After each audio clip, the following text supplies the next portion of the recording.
Maoist party పిడివాదంతో చతికిలపడిందా? మారుతున్న పరిస్థితులకు అనుగుణంగా పార్టీ మారకపోవడంతోనే లొంగుబాట్లు పెరిగాయా? అవుననే అంటున్నారు ఇటీవల పోలీసులకు లొంగిపోయిన సీనియర్ మావోయిస్టు జంపన్న. 33 ఏళ్ల పాటు ఉద్యమంలో పనిచేసి సైద్ధాంతిక విభేదాలతో బయటకు వచ్చిన జంపన్నతో మా ప్రతినిధి సునీల్ ఫేస్ టు ఫేస్. ఒక సామాన్య రైతు కుటుంబంలో జన్మించి 33 ఏళ్ల పాటు మావోయిస్టు పార్టీలో సుదీర్ఘంగా పనిచేసి సైద్ధాంతిక సిద్ధాంతాల ఉన్న విభేదాలు చెంది ఇటీవల తెలంగాణ పోలీసుల శాఖ ఎదుట లొంగిపోయినటువంటి జినుగు నరసింహారెడ్డి అలియాస్ జంపన్న ఎందుకు లొంగిపోవాల్సి వచ్చింది? లొంగిపోయే ముందు మావోయిస్టు కేంద్ర కమిటీకి జంపన్న ఇచ్చినటువంటి డాక్యుమెంటులో ఏముంది అన్నదాంతో మనతో మాట్లాడడానికి జినుగు నరసింహారెడ్డి అలియాస్ జంపన్న ఉన్నారు. నమస్తే జంపన్న గారు. నమస్తే. మీరు చూస్తున్నారు 33 ఏళ్ల పాటు సుదీర్ఘంగా పనిచేసి బయటకు వచ్చారు. అక్కడ పరిస్థితులు ఎలా ఉన్నాయి? జనజీవన స్రవంతిలో కలిసినాక ఇక్కడ ఎలా అనిపిస్తుంది మీకు? భారత communist party, CPI Maoist party భారతదేశ పీడిత ప్రజల కోసం విరామం లేకుండా గత 40 సంవత్సరాల పైగా సాయుధ పోరాటాన్ని కొనసాగిస్తుంది. అది కొనసాగించడం అనంటే పోరాటం కొనసాగించడం కాకుండా కూడా ఒక కమ్యూనిస్టు సమాజాన్ని నెలకొల్పడానికి, ఒక సమసమాజాన్ని నెలకొల్పడానికి ఆ కమ్యూనిస్టులు అంటే ఏ విధంగా ఉండాలనో కూడా తన యొక్క జీవితం లోపల తను అది కొనసాగిస్తుంది. అది తను కొనసాగించడం కాకుండా కూడా తన కింది శ్రేణులను కూడా ఒక కమ్యూనిస్టు సభ్యులుగా తీర్చిదిద్దడానికి అది కృషి చేస్తుంది. అది తన జీవితానికి సంబంధించి వచ్చినప్పుడు అది మొత్తంగా తన తోటి కేడర్తోటి కానీ ప్రజలతోటి కానీ సమానమైన సంబంధాలను అట్నే కమ్యూనిస్టు విలువలు పాటిస్తూ అది పనిచేస్తుంది. మీరు సస్పెండ్ చేసిందని మీరే ఒప్పుకుంటున్నారు. ఎందుకు సస్పెండ్ చేయాల్సి వచ్చింది మిమ్మల్ని? సస్పెండ్ చేయడం అనేది వాళ్ళు తప్పుడు పద్ధతి లోపల తొందరపడి తీసుకున్న నిర్ణయం, తప్పుడు పద్ధతిలో తొందరపడి తీసుకున్న నిర్ణయం తప్ప దాంట్లో ఎలాంటి కూడా విషయం లేదు. అది ఆ విషయాన్ని నేను ఆల్రెడీ చాలా వివరంగా నేను అక్కడ రాసినా కాబట్టి తిరిగి మళ్ళీ నేను మీడియా ముందట ఇది చెప్పడం అనేది అది నాకు ముఖ్యమైనది కాదు. నా ముందున్న ముఖ్యమైన విషయం, నేను ఆ రోజు పార్టీలో ఉన్నప్పుడు సైద్ధాంతికంగా ఏ విషయం అయితే నేను డిబేట్ చేసినో, ఏ విషయం పైన అయితే ఆధారపడి నేను వచ్చినో అది మాత్రమే ప్రస్తుతం తప్ప ఆ సస్పెన్షన్ సంబంధించిన దాన్ని ఆన్సర్ చేయడం అనేది నాకు ఇప్పుడు అనవసరమైన విషయం. అది తుపాకీ గొట్టం ద్వారానే రాజ్యాధికారాన్ని సాధించాలనేది మావోయిస్ట్ పంత.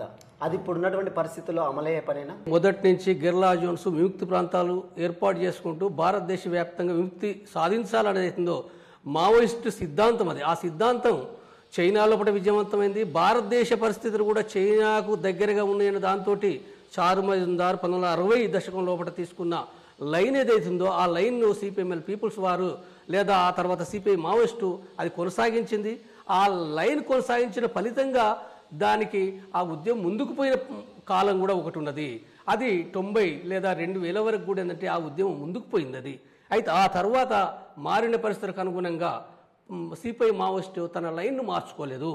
కొన్ని ఎత్తుగడలు మాత్రమే మార్పు తీసుకున్న తప్ప వ్యూహాన్ని మార్చుకోని ఫలితంగా మావోయిస్టు పార్టీ ఇవాళ ఏదైతే డెవలప్మెంట్ సాధించాలనో అది సాధించలేని పరిస్థితి ఉంది. అది వెనుకబడిపోతుంది, అది నష్టపోతుంది, అది దెబ్బతింటున్నది.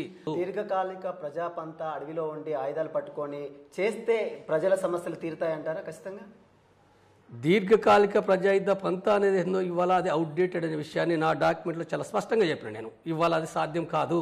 అది నిజాయితీ ఉండొచ్చు, తనకు ప్రజల కోసం పనిచేయాలనేది అది ఉన్న మాట వాస్తవమే. కానీ అయినంత మాత్రాన ఈ ప్రజలను కలవకుండా, ఈ ప్రజలను ఆర్గనైజ్ చేయకుండా ఓన్లీ చట్ట విరుద్ధంగా ఓన్లీ రహస్య కార్యకలాపాల్లో ఓన్లీ యుద్ధం ద్వారా అనేది మాత్రం ఇది సాధ్యం కాదు. రహస్యంగా నువ్వు ఏ రకం కూడా ఇలా ఆర్గనైజ్ చేసే పరిస్థితులు లేవు. మావోయిస్ట్ పార్టీ వ్యవస్థపై మీరు ఒక డాక్యుమెంట్ని వచ్చే ముందు విడుదల చేశారు. ఆ డాక్యుమెంట్లో ఎలాంటి అంశాలు పొందుపరిచారు? ఆ డాక్యుమెంట్ ఒక ముఖ్య ఉద్దేశం ఏంటి అసలు? ఈ డాక్యుమెంట్ లోపల ముందుగా సైద్ధాంతికంగా అంటే ఏ సూత్రాలు ఏవైతే ఉన్నాయో మావోయిస్టు సూత్రాలు అనేవి, మావోయిస్టు సూత్రాలు సరైనవే, మావోయిజం సరైనదే, మావో చెప్పిన విషయాలు సరైనవే. కానీ మావో చెప్పిన విషయాలని భారతదేశ పరిస్థితులకు నిర్దిష్టంగా అన్వయించే దాంట్లో ఈరోజు సిపిఐ మావోయిస్ట్ పార్టీ ఫెయిల్ అయింది. అది వాస్తవంగా చెప్పాలంటే ఈ మావోయిజాన్ని అన్వయించడం అనేది ఏందో 1990 కంటే ముందు భారతదేశ పరిస్థితులు ఎట్టున్నాయో చెప్పి సిపిఎంఎల్ పీపుల్స్ వార్ ఆ రోజు కొంత విశ్లేషించింది. ఆ రోజు విశ్లేషించిన దాంట్లో భాగంగా సామాజికంగా మార్పులు వస్తున్నాయి. ఈరోజు భారతదేశంలో ఒక దళారీ బూర్జువా వర్గం అనేది అవుతుందో 47 కంటే ముందున్న దానికి ఇప్పటికీ చాలా ఒక తేడాలు వచ్చినాయి. మీరు ఒక తెలంగాణ వాదిగా ఉన్నారు. 33 ఏళ్ల పాటు సుదీర్ఘంగా పనిచేశారు. ఇటీవల ఏఓబి ఎన్కౌంటర్లో చాలామంది మావోయిస్టులు చనిపోయారు. అందులో ఆర్కే కూడా తప్పించుకొని వెళ్ళిపోయాడు. ఆ ఎన్కౌంటర్ తర్వాత మరి మీరు ఆర్కేని కలిశారు ఎప్పుడన్నా ఈ మధ్యకాలంలో? 7 ఏడాది క్రితం కలిసాను నేను. అంతకుముందు తన ఎన్కౌంటర్ గురైన తర్వాత నేను కలవలేదు కూడా. నేను ఆయన ఆర్కే ఏఓబిలో పనిచేస్తాడు.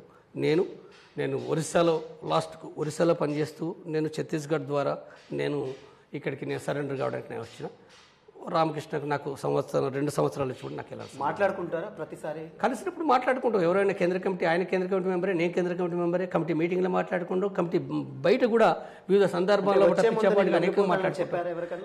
నేను చెప్పిన కేంద్ర కమిటీ మెంబర్స్కి కేంద్ర కమిటీ మెంబర్స్ చెప్పిన వివరంగా ఉత్తరం రాసిన, నా సస్పెన్షన్ పైన రాసిన, లైన్ పైన రాసిన, ఇతర అనేక విషయాలపైన కూడా నేను రాసి నేను అనేక రకాలుగా కృషి చేసి వాళ్ళు ఏమైనా ఇంకా అంటే వాళ్ళు ఒక కేంద్ర కమిటీ మెంబర్ పీబీ మెంబర్ ఉండి చర్చించమని కోరిండు. నన్ను ఉండి చర్చించి పార్టీని మార్చమని కూడా కోరినప్పటికి కూడా ఏంటంటే మొత్తం పరిస్థితిని నేను అంచనా వేసుకొని వాస్తవంగా పీబీ మెంబర్ కూడా సస్పెన్షన్ని రద్దు కావచ్చు, సరే చర్చించవచ్చు అని చెప్పి కూడా నాతోటి మాట్లాడాడు. మావోయిస్ట్ పంత మారాలంటే ఏం చేయాలి, ఎలా మారాలి? ఫస్ట్ మావోయిజం చెప్పేదైనా మార్క్సిజం చెప్పేదైనా సమాజంలో ఉన్న వాటిని వాస్తవాలను చూడాలి, స్పష్టంగా చూడాలి. వాస్తవాల నుంచి సత్యాన్ని బయట తీయాలి.